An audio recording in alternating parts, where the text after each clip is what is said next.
வணக்கம். மே 16 நிகழ்ச்சிக்கு உங்களை வரவேற்பது வி விஷ்ணுராஜ். 16வது நாடாளுமன்ற தேர்தல் 9 கட்டங்களா நடந்துட்டு இருக்க நிலையில ஒட்டுமொத்த தேசமும் எதிர்பார்த்து காத்திருக்கும் நாள் எது அப்படின்னா அது மே 16 தான். தங்களுடைய பிரச்சனைகளுக்கு இந்த கட்சி தேர்ந்தெடுக்கப்பட்டா தீர்வு கிடைக்கும், இந்த வேட்பாளர் தேர்ந்தெடுக்கப்பட்டா தீர்வு கிடைக்கும் அப்படின்ற நம்பிக்கையில ஒட்டுமொத்த இந்திய மக்களும் ஆற்றிய ஜனநாயக கடமையின் விடை தெரியும் நாள் தான் மே 16. அந்த வகையில தேர்ந்தெடுக்கப்படும் புதிய மக்கள் பிரதிநிதிகள் முக்கியமா செய்ய வேண்டியது என்ன, எந்தெந்த துறையில அவங்களுடைய பங்களிப்பு அதிகம் தேவைப்படுது அப்படின்றத மக்கள் குரலா பதிவு செய்வதுதான் இந்த மே 16 நிகழ்ச்சியின் நோக்கம். இன்னைக்கு நம்ம விவசாயம் குறித்து பார்க்க போறோம்.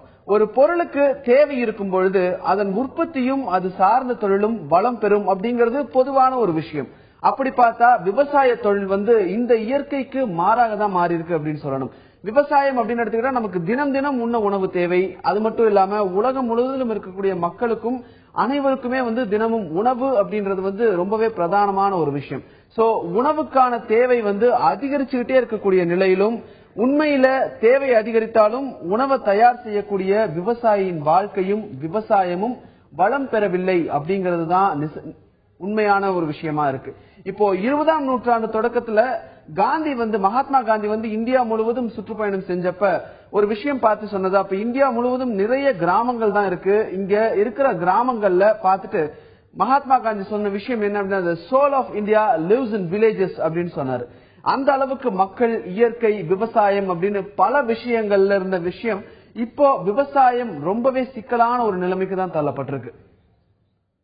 சோ இப்போ தமிழகத்தை பொறுத்த வரைக்கும் பிரதான விவசாய பூமிகள் அப்படிங்கறத எடுத்துக்கிட்டோம் அப்படின்னா, தமிழகத்துல பிரதான விவசாய பூமிகள் அப்படின்னா ஒன்னு காவிரி டெல்டா மாவட்டங்கள், இன்னொன்னு நிலத்தடி நீர் மற்றும் இதர பாசன வசதிகள் கொண்ட மாவட்டங்கள்.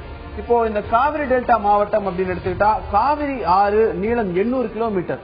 கர்நாடகத்துல குடகு, ஹாசன், மைசூர், மாண்டியா, சாம்ராஜ் நகர் மாவட்டங்கள் வழியா தமிழகத்துல தர்மபுரி, சேலம், ஈரோடு, நாமக்கல், கரூர், திருச்சி, நாகை மாவட்டங்கள் வழியா சென்று பூம்புகார் அப்படின்ற இடத்துல வங்காள விரிகுடா கடல்ல கலக்குது. இப்படி கலக்கக்கூடிய தண்ணீர் மிச்சப்படுத்துறமா அப்படிங்கறது ஒரு மிகப்பெரிய கேள்வியா தான் இருக்கு.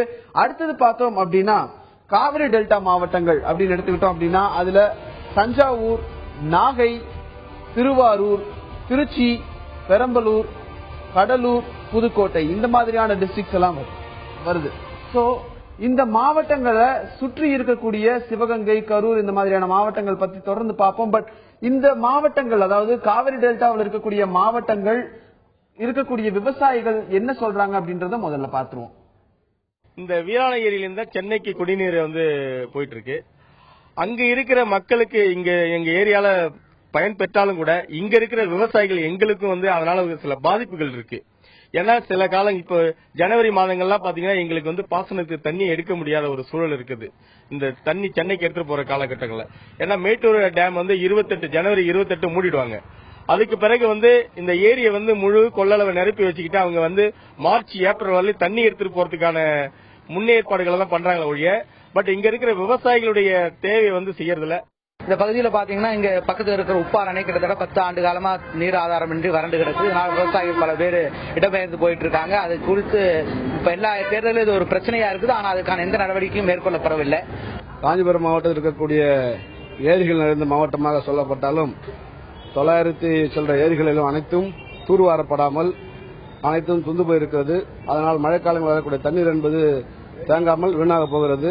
அதேபோல் காஞ்சிபுரத்தில் ஓடக்கூடிய ஜீவ நதிகளாக இருக்கக்கூடிய பாலாறு, செய்யாறுகளிலே மணல் கொள்ளை ஏற்பட்டதனுடைய விளைவாக நிலத்தடி நீர் கடுமையாக பாதிக்கப்பட்டு தண்ணீர் இல்லாமல் விவசாயம் கடுமையாக பாதிக்கப்பட்டிருக்கிறது. கிட்டத்தட்ட 1,95,000 ஹெக்டேர் நிலங்கள் பயிர் செய்து கொண்டிருந்த மாவட்டத்தில் தற்போது 2-3 வருடங்களாக வெறும் 35,000 ஹெக்டேர் மட்டும்தான் பயிர் செய்யப்படுகிறது. டேம்ல பாத்தீங்கன்னா நிறைய சுத்து போய் எல்லா இடத்துல ஆக்கிரமிப்பு பண்ணின்னு டேம்ல நிறைய நீர் பிடிப்பே இப்ப கம்மியாகி போச்சு. எல்லா பக்கமும் ஆக்கிரமிப்பு ஆகி போச்சு. அதெல்லாம் அகற்றி கொடுத்தா நல்லா இருக்கும். இங்க பாத்தீங்கன்னா மேற்கு தொடர்ச்சி மலையை ஒட்டி இருக்க இங்க சோத்துப்பாறை அணை தூர்வாரப்படாமல் இன்னைக்கு வரைக்குமே அது ரொம்ப மிகவும் அது நீர்பிடிப்பு பகுதி ரொம்ப குறைஞ்சிருக்கு. அந்த பகுதியிலிருந்து கொண்டு வர்ற மலை, கல் அனைத்தும் சேர்ந்து நீர்பிடிப்பு பகுதி குறைஞ்சு போனனால இந்த பகுதியில் அந்த நீரை விவசாயத்துக்கும் எங்களால பயன்படுத்த முடியல, குடிநீருக்கும் பயன்படுத்த முடியல. விவசாயிகளோட நிலைமை மிகவும் கேவலமான ஒரு சூழ்நிலைக்கு போய்கிட்டு இருக்கு.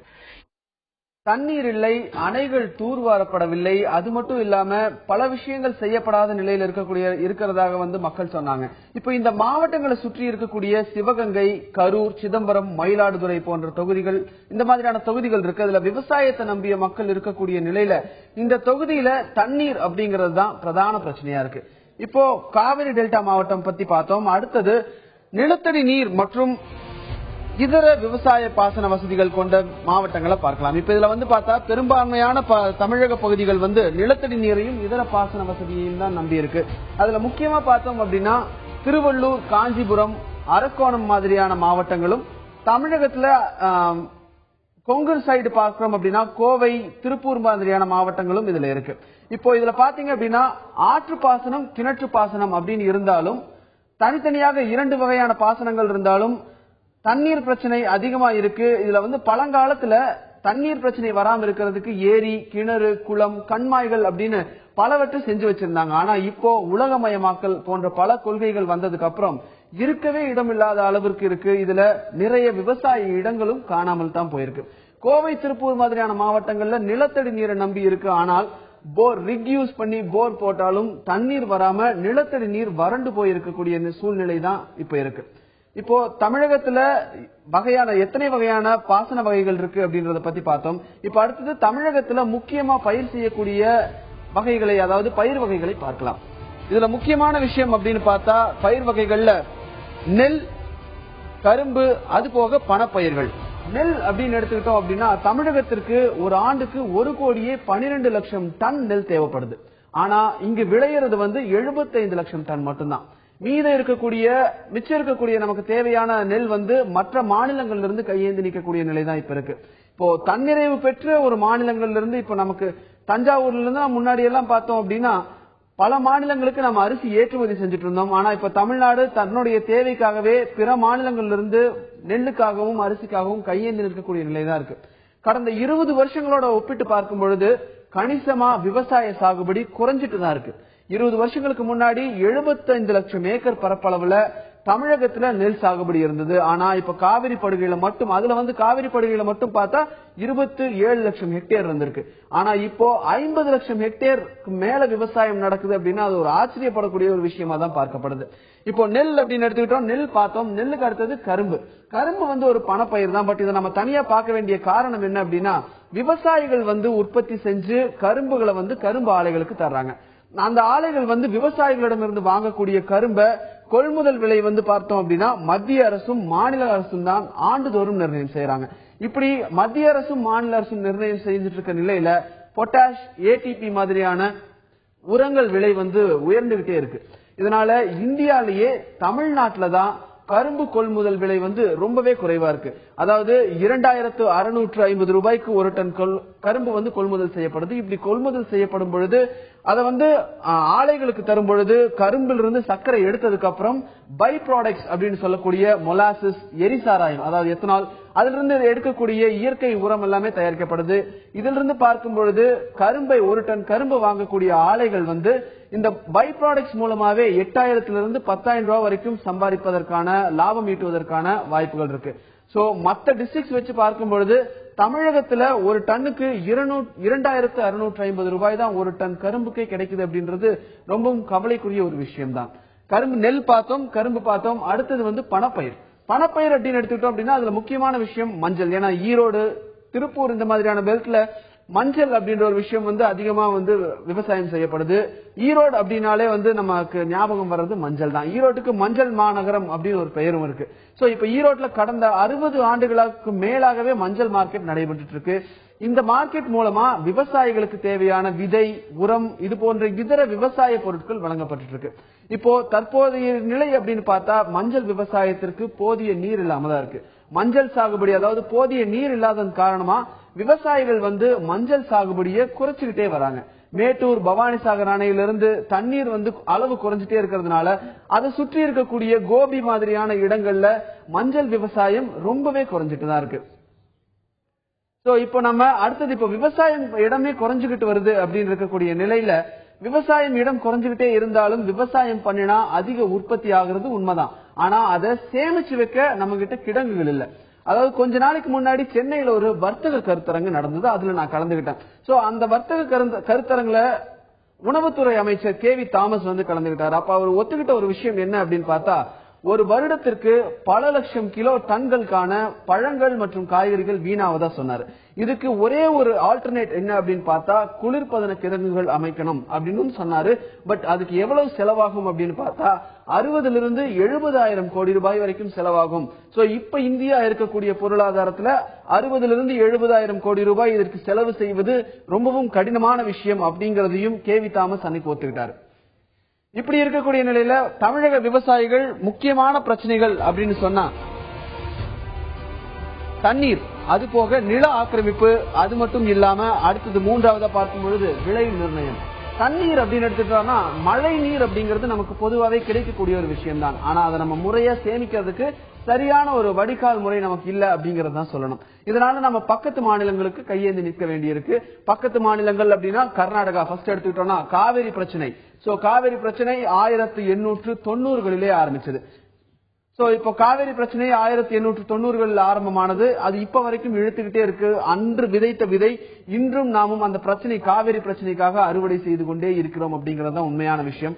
அடுத்தது கேரளா முல்லை பெரியாறு பிரச்சனை அப்படின்னு பார்த்தா அது 1895லேயே ஆரம்பமானது. மதுரை, தேனி, சிவகங்கை, ராமநாதபுரம், திண்டுக்கல் மாவட்டங்கள்ல பாசன நீர் ஆதாரமா இருக்கக்கூடிய முல்லை பெரியாற்றுல வேறு விதமான சிக்கல் தான் இருக்கு. இப்போ இந்த மாவட்டங்கள்ல 2.2 லட்சம் ஏக்கர்ல நெல், கரும்பு, வாழை சாகுபடி செய்யப்பட்டு வந்துட்டு இருக்கு. இப்போ திருவிதாங்கூர், அதாவது 1890களில் திருவிதாங்கூர் சமஸ்தானத்திற்கும் ஆங்கிலேய அரசிற்கும் மிக விரிவான ஒரு ஒப்பந்தம் கையெழுத்தானது. இதுல முல்லை பெரியாறு அணை கட்டி முடிக்கப்பட்ட மிகவும் அந்த அணை வந்து ரொம்பவும் வலுவான கட்டுமானம் அப்படின்னு பெயர் பெற்ற அணையில 155 அடிகளுக்கு வந்து தண்ணீர் தேக்கக்கூடிய ஒரு நிலை இருந்தாலும் அது வந்து அந்த அணை பலவீனமாக இருக்கிறதாக சொல்லி 136 அடிக்காக அதை குறைச்சிருக்காங்க. சோ அடுத்தது பார்த்தோம் அப்படின்னா பாலாறுல இருந்து வரக்கூடிய தண்ணீர் வந்து பாலாறு வந்து கர்நாடகாவில தான் தோன்றினாலும் ஆந்திரா வழியா தான் நமக்கு அந்த தண்ணீர் வருது. இதுல ஆந்திரா என்ன பண்ணிருக்காங்க அப்படின்னா தண்ணி வர்ற இடத்துல 33 இடங்கள்ல அணைகள் கட்டியிருக்காங்க. தமிழகத்திலும் இந்த மாதிரி அணைகள் கட்டி நீரை தேக்கி வைக்கலாம். ஆனா இதற்கான கோரிக்கைகள் பல வருடங்களாக இருந்தாலும் அந்த கோரிக்கைகள் கிடப்பில் தான் போடப்பட்டிருக்குங்கிறது தான் உண்மையான விஷயமா இப்ப பார்க்கப்படுது. இப்போ தண்ணீர்ல அடுத்த பிரச்சனை அப்படின்னு எடுத்துக்கிட்டோம்னா மீத்தேன் திட்டம். இதை முக்கியமா சொல்றதுக்கு காரணம் என்ன அப்படின்னா மீத்தேன் எடுப்பது போர்வெல் மாதிரி நம்ம சாதாரணமா குழி தோண்டி எடுத்துட முடியாது. இப்ப மீத்தேன் எடுக்க நிலத்துக்கடியில் இருக்கக்கூடிய பாறை கற்களை வந்து உடைச்சு எடுக்கணும். நிலத்துக்கு அடியில பல கிலோமீட்டர் அளவுக்கு குழி தோண்டி வேதி பொருட்கள், வேதி கரைச்சலை வந்து அதுக்குள்ள செலுத்தி பாறைகளை உடைக்கணும். இதுக்கு பிசிக்கலா என்ன பேர் சொல்றாங்க அப்படின்னா ஹைட்ராலிக் பிராக்சரிங் அப்படின்னு சொல்றாங்க. இதை ஏன் இங்க நம்ம சொல்றோம் அப்படின்னா இந்த ஹைட்ராலிக் பிராக்சரிங் முறையை கையாளுறதுக்கு முதல்ல பூமிக்கு அடியில் இருக்கக்கூடிய நீரை எல்லாத்தையும் வெளியே எடுக்கணும். சோ ஏற்கனவே தண்ணீர் இல்லாம இப்போ இதையும் செஞ்சுட்டா, அதாவது பூமிக்கடியில் இருக்கக்கூடிய நீரையும் இந்த ஹைட்ராலிக் பிராக்சரிங்காக வெளியே எடுத்துட்டா விவசாயத்திற்கு தண்ணீர் அப்படின்றது இனிமேல் கிடைக்காம போறதுக்கான வாய்ப்புகள் தான் அதிகமா இருக்கு. சோ இப்ப நம்ம என்னென்ன பிரச்சனைகள், தண்ணீர்ல என்னென்ன பிரச்சனைகள் இருக்கு அப்படின்றத பார்த்தோம். விவசாயிகள் அவங்களுடைய பிரச்சனைகளா என்னென்ன சொல்றாங்க அப்படின்றத இப்ப பார்க்கலாம். கடுமையான தண்ணீர் பஞ்சம், தண்ணீர் இல்லாம இந்த விவசாய பணிகள் என்பது தொடர்ந்து முடக்கப்பட்டுக்கிட்டே வருது. இதனால விவசாயிகளும் விவசாய தொழிலாளர்களும் இன்னைக்கு தற்கொலை செய்கிற அளவுல இன்னைக்கு மாற்றம் பெற்றிருக்கு. இந்த வருடம் பாத்தீங்கன்னா இப்ப ஜூன் 12ஆம் தேதி தண்ணி திறக்கணும். ஆனால் இன்னைக்கு மேட்டூர்ல தண்ணியோட இருப்பு என்பது சுத்தமாக இல்லை. அதனால இந்த வருடமாவது இந்த குறுவை சாகுபடிக்கு விவசாயிகள் வந்து தன்னுடைய நிலத்தை வந்து தயார் செய்துவிட்டு அடுத்து விவசாயத்துக்காக காத்திருக்கிறார்கள். ஆனால் விவசாயம் செய்ய முடியாத அளவிற்கு இன்னைக்கு தண்ணீர் வருமா வராதா என்ற ஒரு மிகப்பெரிய ஒரு கனவுகளோடு இன்னைக்கு உட்கார்ந்துருக்கிறாங்க. அப்ப இந்த வருடமும் விவசாயம் தப்பாதா? ஏன்னா மேட்டூர்ல தண்ணீரோட அளவு என்பது மிக மிக கம்மியா இருக்கு. அதனால இந்த வருடமும் விவசாய வேலைகள் வந்து எந்த அளவு செய்ய போகிறோம் அப்படிங்கிற காத்திருப்போடு இன்னைக்கு விவசாயிகள் தயார் நிலையில இருக்கிறோம். காவிரி படைகள் வந்து மீத்தேன் எடுப்பு திட்டம்னு ஒரு திட்டம் கொண்டு வந்துட்டு இருக்காங்க. இதுல வந்து நமக்கு வந்து என்ன ஒரு பெரிய பிரச்சனைனாக்க அந்த மீத்தேன் எடுப்பு திட்டத்துல வந்து நமக்கு வந்து இப்ப எப்படின்னாக்க 1,20,000 ஏக்கர் பாதிக்கும். அந்த 1,20,000 பாதிக்க போச்சுனாக்க எவ்வளவு உற்பத்தி, உணவு உற்பத்தி குறையுங்கிறது நமக்கு எல்லாருக்குமே தெரியும். இதுல வந்து தமிழ்நாட்டுக்கு 33% வந்து உணவு உற்பத்தி வந்து டெல்டா மாவட்டத்துல இருக்கு. இந்த 33% டெல்டா மாவட்டத்தில் கிடைக்க வேண்டிய உணவு உற்பத்தி கம்ப்ளீட்டா மீத்தேன் எடுப்பு திட்டத்தினால ஒண்ணுமே இல்லாம, உணவே இல்லாம போயிடும். அந்த அளவுக்கு மீத்தேன் எடுப்பு திட்டம் வந்து எங்களை வந்து ரொம்ப பாதிக்குது. தண்ணீர் பிரச்சனை தான். அது தண்ணீர் தொடர்ச்சியாக விவசாயிகளுக்கு இருந்து பழைய 10 ஆண்டுகளுக்கு முன்பு 20 ஆண்டுகளுக்கு முன்பு நாற்று விட்டு நடவு நட்டு களை எடுத்து முறையாக தண்ணீர் பாய்ச்சி நல்ல விவசாயமாக குறுவை சாகுபடி செய்து அறுவடை செய்துவிட்டு இரண்டாவது போகம் தாளடியும் நடவு செய்வார்கள். அதே போல சம்பாவும் சாகுபடி செய்வார்கள். இந்த டெல்டா மாவட்டத்திலே 3 வகையாக சாகுபடி செய்வார்கள். குறுவை சாகுபடி, சம்பா சாகுபடி, தாளடி. தொடர்ச்சியாக விவசாய தோழர்களுக்கும் ஒரு வேலை வாய்ப்பு என்பது தொடர்ந்து கிடைக்கக்கூடிய ஒரு அமைப்பு 20 ஆண்டுகளுக்கு முன்பு இருந்தது. அதுபோன்ற சூழலை உருவாக்க வேண்டும் என்றால் தண்ணீருக்கான அடிப்படையான பிரச்சனைக்கு ஒரு நல்ல தீர்வு காணக்கூடிய அளவுக்கு மத்திய அரசு அமைய வேண்டும் என்று விவசாயிகள் கருதுகிறோம். தண்ணீர் தான் மிகப்பெரிய பிரச்சனை அப்படின்னு சொல்லி விவசாயிகள் தரப்புல சொல்லப்படுது. அதையும் தாண்டி பார்த்தோம் அப்படின்னா நில ஆக்கிரமிப்பு. இப்போ ரியல் எஸ்டேட் அப்படின்ற ஒரு விஷயத்தை தாண்டி மீத்தேன் திட்டம் இந்த மாதிரியான பல விஷயங்கள் வந்தாலும் நில ஆக்கிரமிப்பு அப்படிங்கிறது விவசாய இடங்களை அதிகமா ஆக்கிரமிச்சிருக்கு அப்படின்றது உண்மையான ஒரு விஷயமா தான் பார்க்கப்படுது. இது எல்லாத்துக்கும் முக்கியமா அண்மையில பிரதமர் மன்மோகன் சிங் ஒரு விஷயம் சொல்லியிருந்தார். அது மிகப்பெரிய சர்ச்சைக்கு உள்ளாச்சு. அது என்ன அப்படின்னா விவசாயிகள் அனைவரும் விவசாயத்தை விட்டு வெளியே வரணும், அது மற்ற வேலைகள் அவங்க பார்க்கணும் அப்படிங்க, அதை பத்தி அவங்க யோசிக்கணும் அப்படின்னு சொன்னது மிகப்பெரிய சர்ச்சை உள்ளாச்சு. அடுத்தது பார்த்தோம் அப்படின்னா விலை நிர்ணயம், விதை, கலப்பை, பூச்சி மருந்து தொடங்கி விவசாயத்திற்கு தேவையான டிராக்டர்னு எல்லா பொருளுமே வியாபாரி நிர்ணயம் செய்யற விலையில தான் ஒரு விவசாயி வாங்குறான். ஆனா எல்லாவற்றையும் சொன்ன விலைக்கு வாங்கிட்டு அறுவடை செஞ்சு அறுத்து அடித்து மூட்டை கட்டி கொண்டு போனா அந்த மூட்டைய அந்த மூட்டைக்கான விலையை வியாபாரி தான் விலை நிர்ணயம் செய்யறானே தவிர விவசாயிக்கு அந்த உரிமை கிடைப்பதில்லை. ஒரு டீ கடை நடத்துறவங்க கூட அவங்க செய்யக்கூடிய உற்பத்திக்கு என்ன பண்றாங்கன்னா அவங்களே விலை நிர்ணயம் செய்யறாங்க. ஆனா விவசாயிக்கு அந்த உரிமை இல்லை அப்படிங்கிறது விவசாயிகளின் உரிமையை பறிக்கக்கூடிய ஒரு விஷயமாக தான் பார்க்கப்படுது. மேலும் விவசாயத்தை இளைய தலைமுறையிடமிருந்து அந்நியப்படுத்திய விஷயம் இதுதான். இதற்கான முக்கிய காரணி, ஒரு முக்கிய காரணி அப்படின்னு கூட சொல்லலாம். இன்றைய சூழ்நிலையில விவசாயிகள் சந்திக்கக்கூடிய தலையாய பிரச்சனைகள் என்ன அப்படின்றத மிஸ்டர் தனபதி சொல்றாரு. அதை பத்தி கேட்கலாம். இன்னைக்கு தமிழகத்தை பொறுத்தவரையும் விவசாயிகள் பல்வேறு பிரச்சனைகள். ஒரு வியாபாரம் பண்றவங்களுக்கு பாத்தீங்கன்னா அந்த கடையில ஏதாவது ஒரு ஆள் பற்றாக்குறை இருக்கும், இல்லாட்டி பொருள்கள் வியாபாரம் குறைவா இருக்கும். இது மாதிரி சில பிரச்சனைகள் தான் இருக்கும். ஆனா விவசாயத்தை பொறுத்த வரைக்கும் விதை முதல் அறுவடை வரை விவசாயிகளுக்கு ஒரு பிரச்சனையா இருக்கு. அதுக்கப்புறம் இதெல்லாம் இந்த போராட்டங்கள் எல்லாம் மீண்டும் அறுவடை செஞ்சதுக்கு அப்புறம் அறுவடை செய்யக்கூடிய பொருளை சேமிச்சு வைக்கிறது, சேமிச்சு வைத்த பொருளை விற்கிறது, இது மாதிரி பல்வேறு நிலைகள்ல விவசாயிகள் விதைக்க ஆரம்பித்தது முதல் அறுவடை செய்து அதை விற்பனை செய்யும் வரை பல்வேறு விதமான போராட்டத்துக்கு இடையே தான் இந்த விவசாயிகள் வாழ்ந்து கொண்டிருக்கிறோம். குறிப்பாக இன்று விவசாயிகளுக்கு பாரம்பரியமான விதைகள் எல்லாம் அடைந்து விட்டது. இன்று விதைக்காக வேண்டி ஒரு பெரிய செலவு செய்து விதையை கொண்டு வர வேண்டியிருக்கிறது. பின்னர் அதற்கு தேவையான ஆள் பற்றாக்குறை, விவசாய கூலிகளுடைய பற்றாக்குறை அதிகமாக இருக்கிறது. அதையும் மீறி விவசாயம் செய்ய வேண்டுமென்றால் போதுமான அளவு தண்ணீர் தேவைப்படுகிறது. இயற்கையினுடைய இடர்பாட்டால் மழை குறைந்து விட்டது, தண்ணீர் கிடைக்கவில்லை. நிலத்தடி நீர் மிக மிக கீழே சென்று விட்டது. அதை கிடைக்கும் நிலத்தடி நீரை இறைப்பதற்கு அதை வெளியிலே கொண்டு அதை பயன்படுத்துவதற்கு தேவையான மும்முனை மின்சாரம் கிடைக்கவில்லை. இது போன்ற பல்வேறு இன்னல்களுக்குள்ளேயே இன்னைக்கு விவசாயிகள் இருக்கிறோம். விவசாயிகளோட தலையாய பிரச்சனை என்ன அப்படின்னு அவர் சொன்னாரு. இப்போ விவசாயிகள் தாங்கள் விளைவிக்கும் விளை பொருட்களுக்கு உரிய விலை கிடைக்கிறதா, ஏன் அவர்களால் விலை நிர்ணயம் செய்ய முடியல அப்படின்றதையும் சொல்றாரு. அதை பார்க்கலாம். பயிருள்ள அத்தனை ஜீவனும் விவசாயிகளை நம்பித்தான் இருக்க வேண்டும் என்று சொல்லி இருக்கிறார்கள். ஆனால் நமது இந்திய நாட்டிலே இந்திய அரசாங்கமாக இருந்தாலும் சரி, அது மாநில அரசுகளாக இருந்தாலும் சரி, விவசாயிகள் இல்லாமல் மக்களுக்கு உணவு கொடுத்து விட முடியும் என்ற ஒரு அசாதாரணமான நம்பிக்கையிலே அவர்கள் இருக்கிறார்கள் என்று நான் நினைக்கிறேன். காரணம், அவர்கள் விவசாயிகளுடைய கஷ்டங்களை நீக்கி விவசாயத்திலே அவர்களுக்கு உற்பத்தி அதிகமாக பெருக்கி இருந்தால் இந்த விவசாயிகளுடைய வாழ்வு இன்று இதுபோன்ற ஒரு துர்பாக்கியமான நிலைக்கு சென்றிருக்காது. விவசாயிகள் அவர்களுடைய விளைய வைக்கக்கூடிய பொருள்களுக்கு விலை வைக்க முடியாத ஒரு சூழ்நிலை. காரணம், அறுவடை செய்த உடனேயே அவர்கள் அந்த பொருளை விற்க வேண்டிய ஒரு கேட்ட விலைக்கு விற்க வேண்டிய ஒரு அவலமான சூழ்நிலை இருக்கிறது. ஒரு உதாரணமாக, கடந்த 6 மாதங்களுக்கு முன்னர் 1 கிலோ வெங்காயம் 100 ரூபாய்க்கு விற்றது. இன்று 1 கிலோ வெங்காயம் 10 ரூபாய்க்கு விற்கிறது. 1 கிலோ தக்காளி 50 ரூபாய்க்கு விற்றது. இன்று 3 ரூபாய் 5 ரூபாய்க்கு விற்க முடியாமல் இருக்கிறது.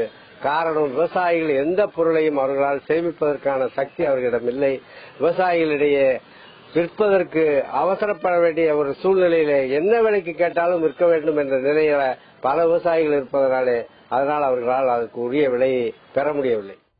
விவசாயிகளோட பிரச்சனை என்ன அப்படின்றத நம்ம முன் வச்சாச்சு. சோ இது எல்லாமே சரி செய்யப்படுமா அப்படிங்கறத நம்ம பொறுத்திருந்துதான் பார்க்கணும். இதற்கான விடையை காலம் தான் பதில் சொல்லணும். மே 16 நிகழ்ச்சி இத்துடன் நிறைவடைந்தது.